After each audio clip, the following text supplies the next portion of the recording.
और इस वक्त लेफ्टिनेंट गवर्नर एक प्रोग्राम में मौजूद है, आइए आपको सीधे लिए चलते हैं। संकल्प के साथ जोड़ने का प्रयास करता है।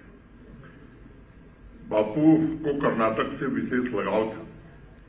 जब 1915 में वो बेंगलोर पहुंचे थे तब स्टेशन पर उनका बड़ा भव्य स्वागत हुआ था।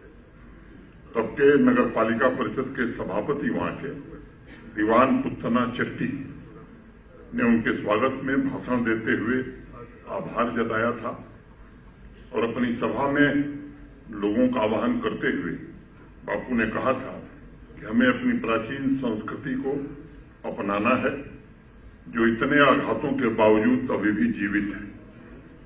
बापू के शब्दों में संस्कृति के सर्वोत्कृष्ट तत्वों को अपनाने का आग्रह था और इस संदर्भ में मैं समझता हूं कि सामाजिक आर्थिक विकास का सही अर्थ यही है कि विकास के रास्तों पर चलते हुए भारत की एक भावना, एक अंतरात्मा का प्रतिनिधित्व करने वाली जड़ों को पहचानना और उन्हें बनाए रखना ये बड़ा आवश्यक है।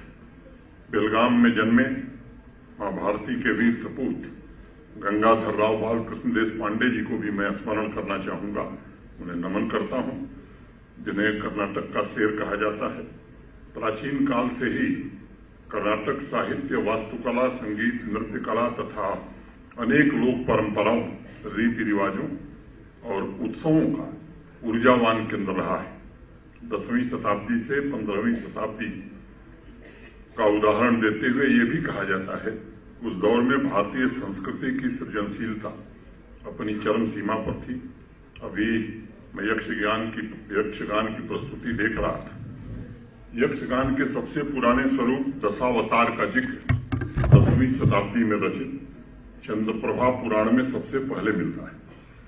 तत्पश्चात 11वीं शताब्दी के नागचंद्र के मल्लीनाथ पुराण में इस विश्व प्रसिद्ध नाट्यकला के बारे में वर्णन किया गया है। आज ये हमारा सौभाग्य है कि यक्षों के गान की यह प्रस्तुति ज्ञान के केंद्र शारदा पीठ में आयोजित हुई है। अपने गीत, संगीत, संवाद तथा नृत्य के जरिए ये आयोजन एक भारत श्रेष्ठ भारत का सर्वोत्तम प्रतीक साबित होगा, इसका मुझे पूरा भरोसा है। यक्ष का जब ध्यान आता है तो मुझे लगता है कि महाभारत का यक्ष युधिष्ठिर संवाद सबके ध्यान में आता होगा। पांडवों के सभी भाई मृतप्राय हो गए थे और युधिष्ठिर बड़े चिंतित थे तालाब के किनारे और उन्होंने कहा कि भाई हमारे भाइयों को क्यों मारा है? तो यक्ष ने कहा कि मेरे 5 प्रश्न हैं, इन प्रश्नों का अगर उत्तर दे दोगे तो तुम्हारे भाई जीवित हो जाएंगे। तो मैं बाकी प्रश्नों का जिक्र नहीं करूंगा। एक प्रश्न उसमें बड़ा कठिन था, वो प्रश्न था किम आश्चर्य, आश्चर्य क्या है? तो युधिष्ठिर ने जो जवाब दिया कि एक आदमी दूसरे आदमी को मरते हुए देखता है फिर भी जीने की इच्छा रखता है, इससे बड़ा आश्चर्य और क्या हो सकता है? तो अगर मुझसे यक्ष शायद सवाल करता कि किम आश्चर्य, तो मैं यही कहता कि इतना श्रेष्ठ प्रदर्शन श्रीनगर के इस सभागार में हो रहा है, इससे बड़ा आश्चर्य और कुछ नहीं हो सकता।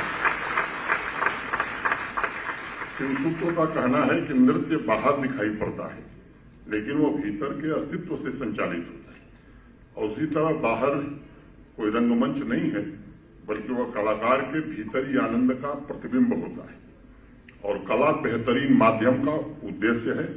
वह समाज की विभिन्न संस्कृतियों के लिए सेतु बन जाए, ब्रिज बन जाए। अलग अलग भाषा, अलग अलग संस्कृति के एक धागे को इसके द्वारा पिरोया जा सकता है। साथियों, कर्नाटक देश का एकमात्र राज्य है जहां हिंदुस्तानी तथा कर्नाटक शास्त्रीय गायन शैली एवं लोक परंपराएं एक साथ विकसित हो सकी।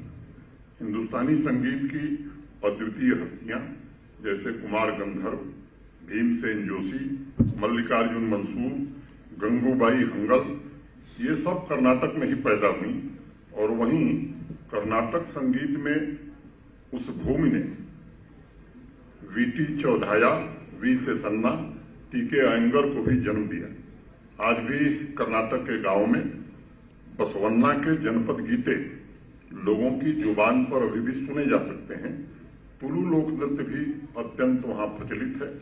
चाहे दशहरा के अवसर पर वीरगसे हो या कुनिष्ठा हो, कर्नाटक ने सांस्कृतिक विविधता द्वारा रचनात्मक समाज के निर्माण में बहुत ही महत्वपूर्ण भूमिका निभाई और इसलिए मैं मानता हूं कला के विभिन्न स्वरूप समाज और देश को जोड़ने का काम करते हैं।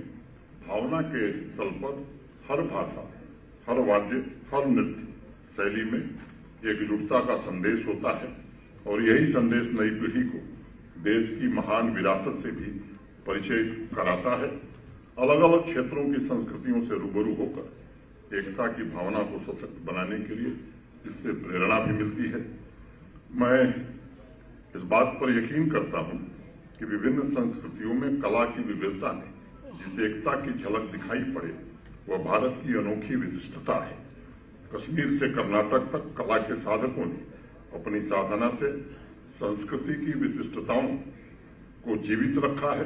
प्राचीन प्रज्ञा में रची बसी परंपराओं ने भाषा की सीमा से परे जाकर समाज के हर एक वर्ग में अत्यंत गहरी जड़ें जमाई हैं।